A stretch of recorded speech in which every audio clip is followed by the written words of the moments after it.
Back to more tornado discussion. Remember when Gohan rode a tiger into a tornado?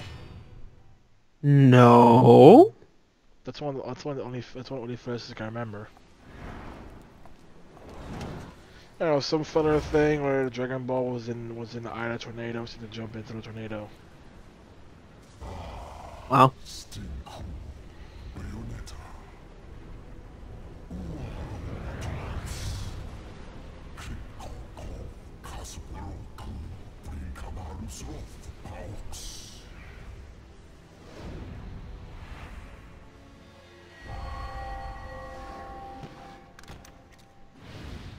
I feel like a fucking celebrity in this town.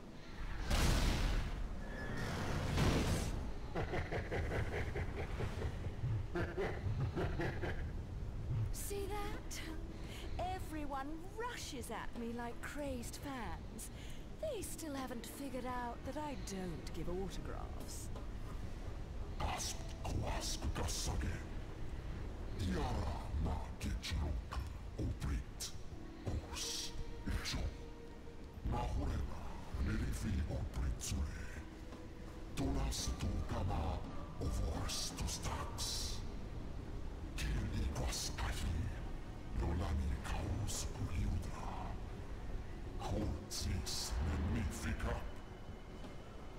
I'm not much for the talkative types. How about we have a little fun instead? You did plan on having fun with me, right? There'll be plenty of time for pillow talk afterwards.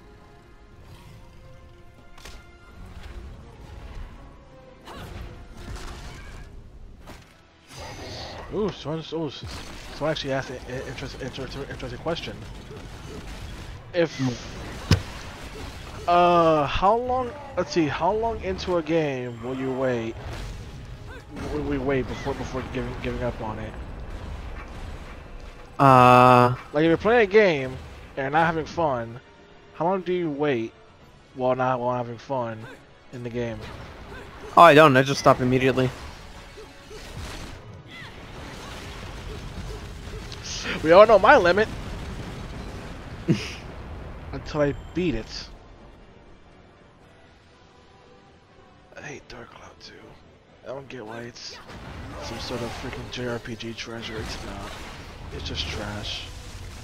It's just a trash game made for trash people. That was harsh. I apologize. It's just trash.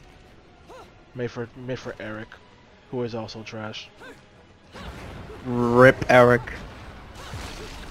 Okay, he's not. Okay, he's not trash. He's just 5 different variants of hair dye.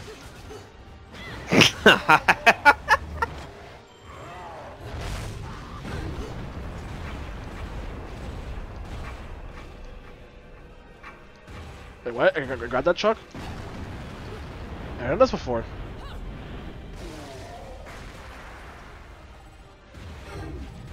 That's new.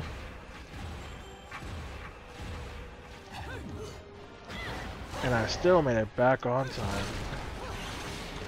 That reminds me, someone tried to make a complaint about Smash Ultimate, saying about... So you know Lil Mac is a character you don't want to face head on, because that's when he's most dangerous, right? Yeah. So you prefer to be more distant. Someone started complaining about people who would fight Lil Mac players and be distant, and saying that that's a cheap tactic and they should be allowed to keep your distance from Lil Mac. That you should quote unquote get up close and fight him like a man. Well, but still, I'm not gonna do that because Lil Mac.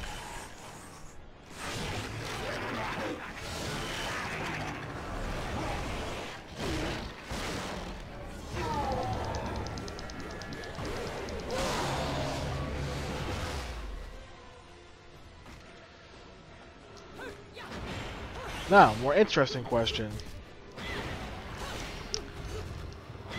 If a game is good, does that make up for it having a slow start? Yeah, I guess. Like, the Yakuza games are good. Downside is, they take a while to completely start up. Like, you'll be doing stuff, but it won't be anything super interesting for like an hour and a half.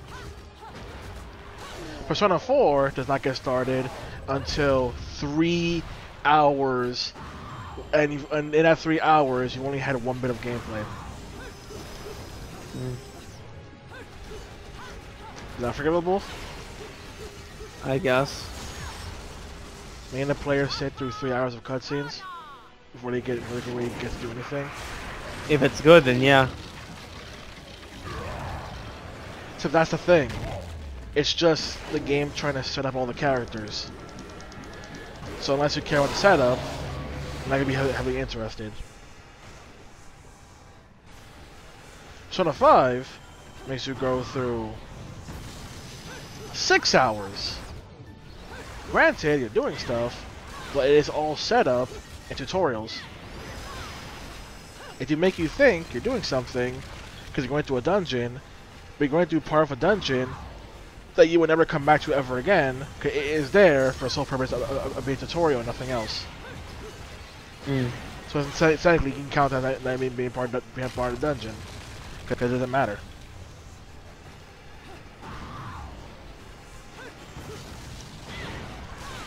Now, people try to say P5's beginning is one of its best parts. Y'all are delusional. That's the part where the game's at its slowest and where its writing's at probably its worst. P5's writing is worse at the intro and finale.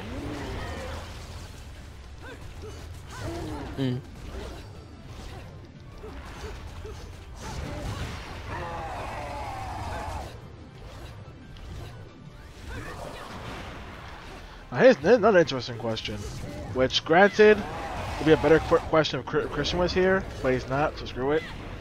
Okay. Let's say, for example, Metroid Prime, right? Okay. Let's say Metroid Prime made changes to make it more accessible for, let's say, someone like me. Okay. But these are changes that you, being the actual Metroid Prime fan, don't like. What changes are we talking about? Like, let's say if they made exploration more simpler, because many people had trouble exploring in the first person perspective. Like what, the 2D Metroids? No, like, let's say we take the 3-level design. I actually failed that. Oh my god. 3-level design. And make it more simplistic. How simplistic? In a sense of it becomes much easier. Okay. Now, let's also see what else. Let's see what else. Let's also reduce the amount of upgrades you get, because some people may find having to juggle through so many upgrades more annoying. Okay, I'm a little 50-50 on that. Let's see what else.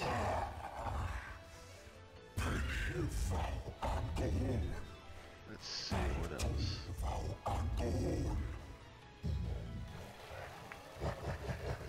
Well, that's something you gotta censor. I ain't gonna do nothing. But it's showing a dick. Who cares? The statue. See, but watch YouTube be that sensitive. You can show flat out gore on YouTube, but if you post a Senator Kagura video, it gets age gated. Oh, alrighty then.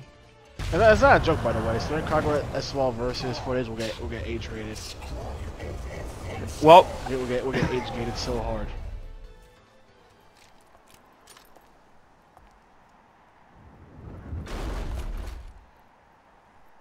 okay, so what else? Let's think of what else. Let's see. Oh yeah, what if you always had a companion that would tell you where to go? I actually like that. Any time for pillow talk. That's what I always loved about Metroid. Except when I played Super Metroid for the first time, because that was like the first Metroid game that I had to figure out where to go. I was used to Metroid telling me always, hey, go here, go there.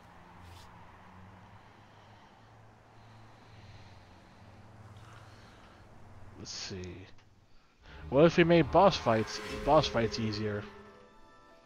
I wouldn't mind that.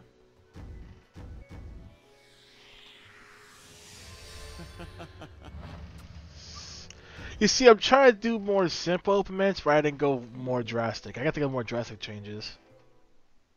Hmm. What if, in order to make exploration more simpler, we flat out remove the morph ball? That is weird because that's like her signature thing. So. But it's all in the name of accessibility, man. I don't know. It'd be weird because like that Morpho has always been in every game. So it's like to have it in not one new game, that'd be weird. This is one of those questions where, how does one take a long-running series and make it more appealing to newcomers, while also maintaining what it should be for an old timer? Oh dear God, not Route 666. It's not a bad level, it's just boring. I remember that movie. It's a movie called Route 666. Yeah. Of course there is.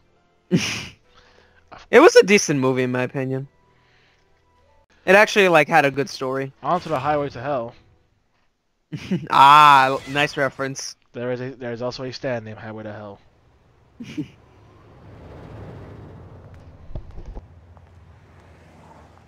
bridge in these heels? I don't suppose I can call a cab to get me to the island.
I'm more surprised that Luca actually didn't stop.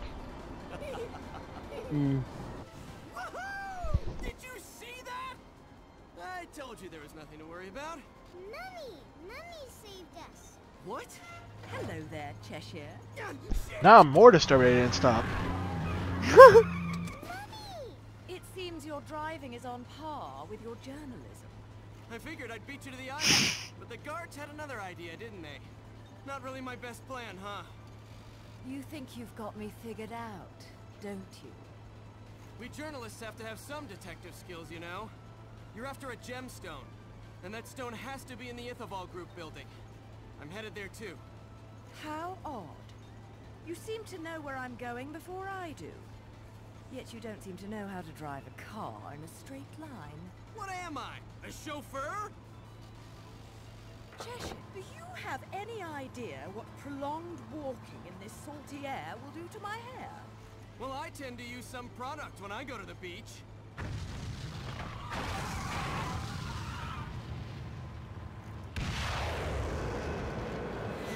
Little one, get down! We had RPGs on these things. Put your foot down, Cheshire.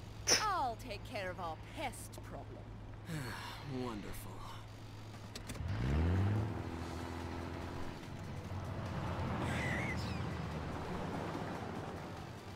I'm getting the distinct impression I'm not wanted on that island. But I love it when people play hard to get. That's the question. How far is too far? Like, so the fandom that to deal with this issue, which is the most well-known fandom for the issue, is with the case of the Fire Emblem fan base, where old Fire Emblem fans absolutely hate the newer games, because they're made to be way more simpler to have features that are in the case of an old fan would never ask for it. Such as the whole entire ability to ship characters and to have your child to come back from the future and have them as another unit. I won't count casual mode, because once again that's a separate mode, so I can't really count that. Even though the elites would count that, I won't, because you don't got a unit.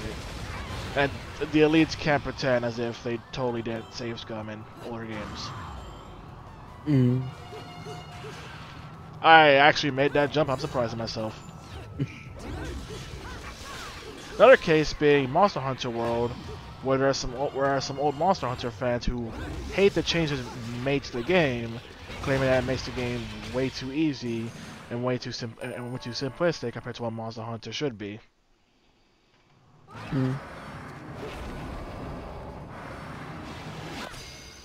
And the biggest case being the Persona fans. F you, car. Rip. Thank you, car. I mean, guys, we should be finding the highway. I'm just saying. Top 10 anime betrayals.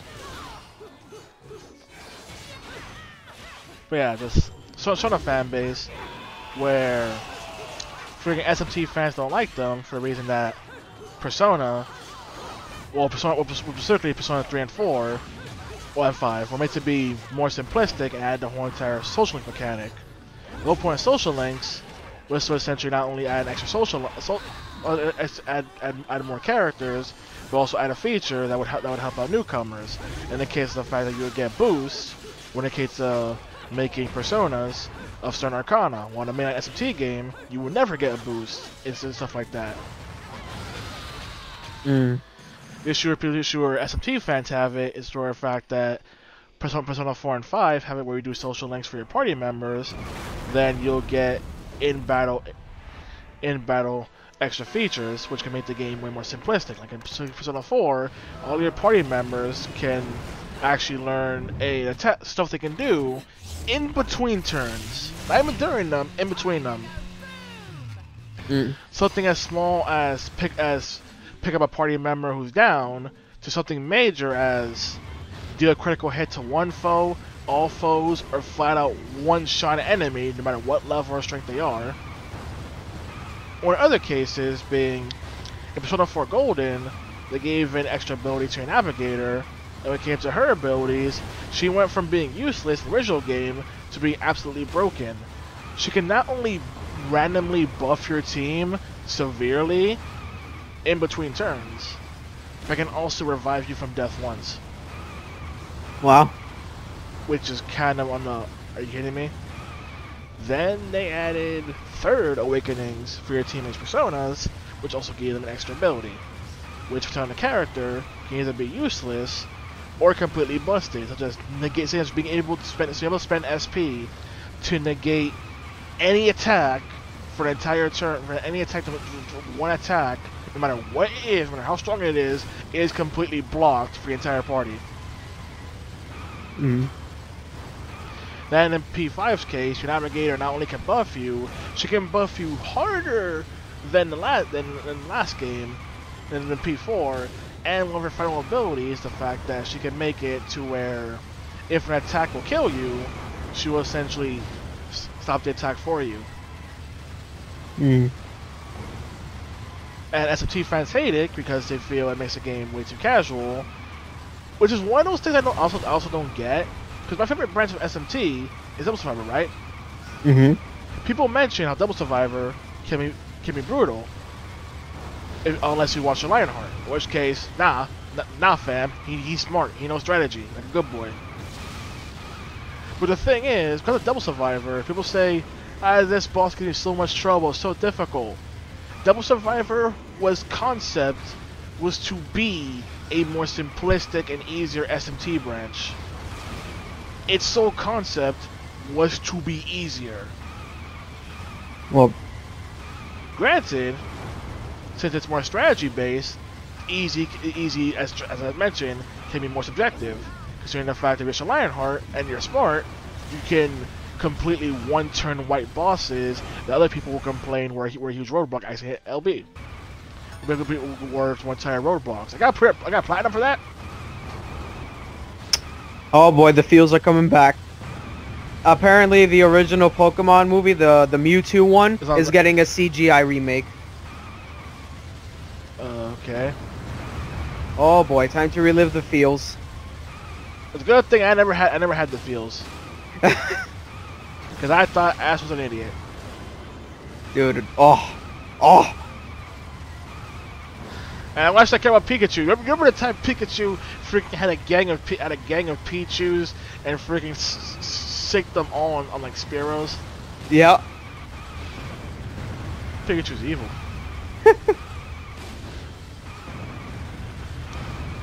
But yeah, this question, when is making things more accessible, become too crazy? Because I said SM2 Persona 1 and 2 were nothing like P3, 4, or 5. You see, because Persona 1 and 2 had bad gameplay. I'm saying that, I ain't taking them back. Those games suck to play. They are not fun to play, and it sucks because Persona 2 has the best writing in the entire series. But playing it is just not fun. You either play the PSP remake, which makes it so easy you don't have any trouble, or play the PS1 original and suffer.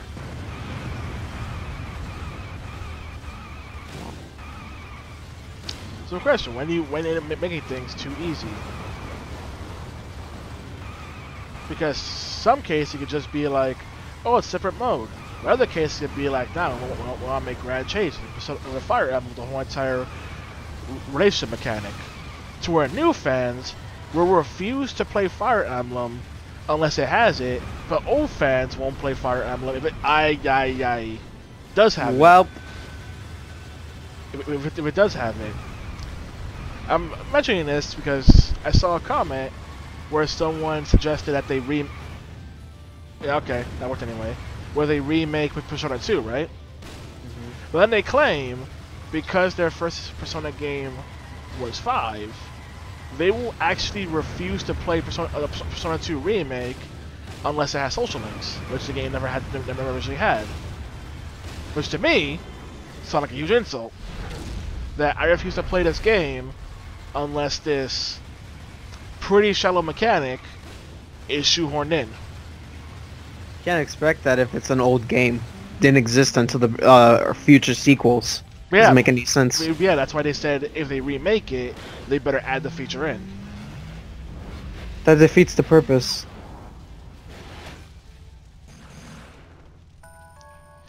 I mean, I'm trying to say it's kind of hard to be going around doing social link stuff when you're trying to save a burning building full of children from a cult. For fuck's sake, that's overdoing it. Right, turn right. Get off the road. I mean, as long as you have a Pyramid Head Guardian, you're fine. And then save an entire mountain full of people from the Nazis. Alrighty then. I know you don't. I've told you this multiple times that Persona 2 has Nazis as enemies. Oh. The final boss of Innocent Sin is literally Hitler. Oh. Because the game uses rumors, so apparently at some point someone made a rumor that Hitler came back. And so Yikes. they did! They got mechs. They got mechs in that game. It's pretty crazy, and I love it. I also love this. Also love the censorship they put in the PSP version. They didn't call him Hitler. They didn't call him Hitler. They called him Führer.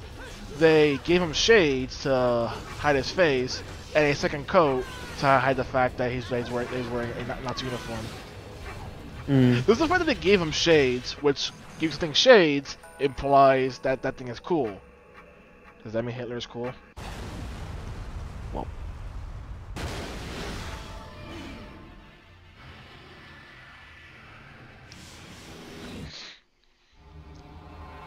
Yeah, it's like how Fire Emblem fans refuse to. Some Fire Emblem fans refuse to play Fire Emblem game unless it has the relationship mechanic. Like Fates has a relationship mechanic, even though for the game's story, it makes no sense. Mm. There is no sense for you to be recruiting your babies into a war, because in Awakening, there was time travel, so it made sense. In Fate, there is no time travel. You just shove your kid into a freaking hyperbolic time chamber so they grow up. Oh, okay. There's no logic to it. It's just I'm gonna put you in a time chamber, and once you're old enough to go to war, you're going to war.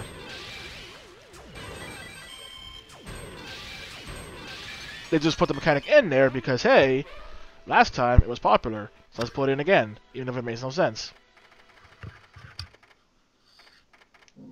See the issue? Mm-hmm.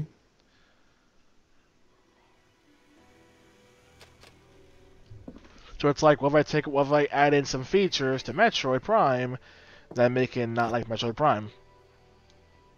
Would it make sense? No, that didn't want to make sense. It would make you upset. It would make you upset, but someone out there who's not a Metroid Prime fan would look at it and might consider getting Metroid Prime for this feature. It would be upset if future titles did not follow suit. While you would be upset if future titles did follow suit. Yeah, because that's not how it was. And now you understand the Resident Evil fandom, where they hate the third-person over-the-shoulder thing, even though from the beginning Resident Evil was supposed to be an action game. Just the fact that they didn't have the technology to make the action game it was meant to be. Yeah. Which is why 4 was the first true action game, because like we finally had the tech to do what to do with the one from the beginning. Mm. I'm just saying it's better horror, okay? Why does no one get that? Yeah, probably because I'm tired. No, so why does no one get that? Resident Evil's not scary. Oh. The Resident Evil's not People scary. think it's scary? I've seen so many people say the thing with the zombie when it turned its head, it's so terrifying. I found it funny. I just had no response to it. And their excuses are, well, when I played it as a kid, one, you should have been playing as a kid because it was rated M title. Two, when you're a kid, your own shadow scares you. Three, I played Resident Evil. I tried playing Resident Evil 1 in middle school, and I was still not afraid of the zombie because I'm still like, okay, it's a zombie, so what? It eats people. What do I expect? It was just funny to me. Like the only time I ever see people get scared of Resident Evil, and when it's literally a jump scare. Mm. So much fun, I brought back a special playmate. When it's literally a jump scare, like it's so scary when the dog jumps through the window. That's a jump scare. No, it isn't. It's, When that happened, I was just like, oh. a lot of things comes from it's so scary when something jumps through unexpectedly. That's a jump scare. Jump scares aren't scary; they're cheap shots. Mm. That's literally the whole point of jump scare is suddenly very loud noise in your ear. It's not scary; it's annoying.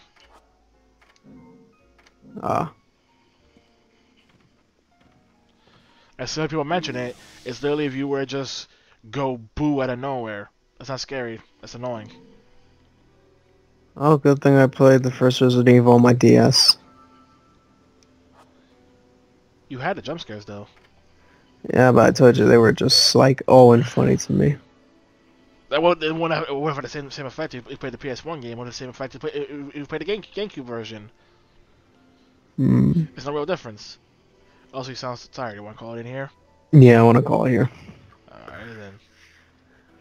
Oh. Up to chapter 9 and chapter 9 out of, I believe, 14 chapters in this game. Oh, cool. We're more than halfway there already.